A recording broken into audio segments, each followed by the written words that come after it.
in line is cranial nerve number 9, the glossopharyngeal nerve.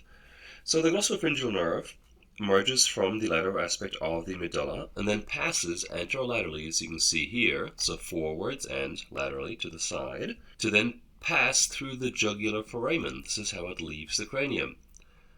It leaves the cranium actually together with cranial nerve 10 and 11 as well. So three cranial nerves pass through the jugular foramen. It'll be 9, 10, and 11. So glossopharyngeal, vagus, and accessory. At this foramen there are actually fairly small ganglia as well, superior and inferior ganglia, and they contain the cell bodies for the afferent components of the glossopharyngeal nerve, because we know that the glossopharyngeal nerve has both sensory and motor, and what else? Parasympathetic fibers. Remember, 4 cranial nerves have parasympathetics. That will be 3, 7, 9, and 10.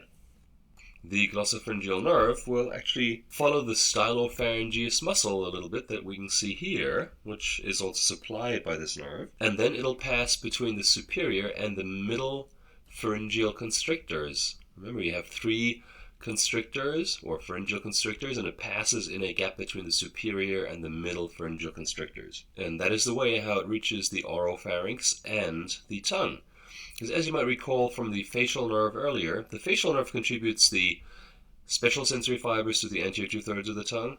Well, that leaves 1/3 of the tongue left over, and that is indeed supplied with special sensory, so taste fibers, via the glossopharyngeal nerve. And the nerve name is once again a beautiful example for how the name in anatomical terminology indicates what is innervated or what the function of something is, because the glossopharyngeal nerve is afferent from the tongue and the pharynx, glosso, and pharynx. So tongue and pharynx, it makes complete sense, doesn't it? And the efferent fibers go to the stylopharyngeus muscle and the parotid gland.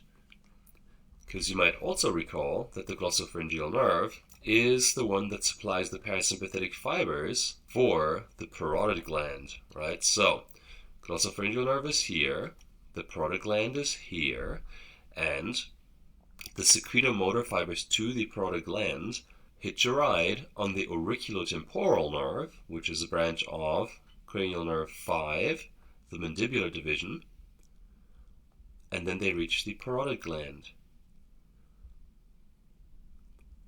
In addition to the already discussed modalities conveyed by the glossopharyngeal nerve, there's something else. There are fibers that go to the carotid sinus and the carotid body. You may wonder, what is the purpose of this? Well, the carotid sinus nerve will supply the carotid sinus, which is a baroreceptor, that's a pressure receptor. So that's going to be sensitive to changes in blood pressure.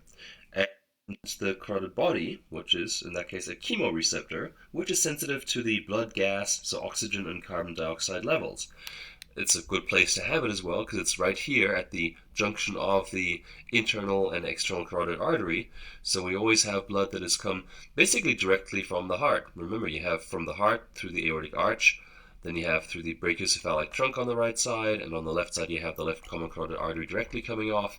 And so this blood is actually not being used up by anything, so this is exactly where we should measure the blood gas without having any of the oxygen used up yet by any of the bodily functions.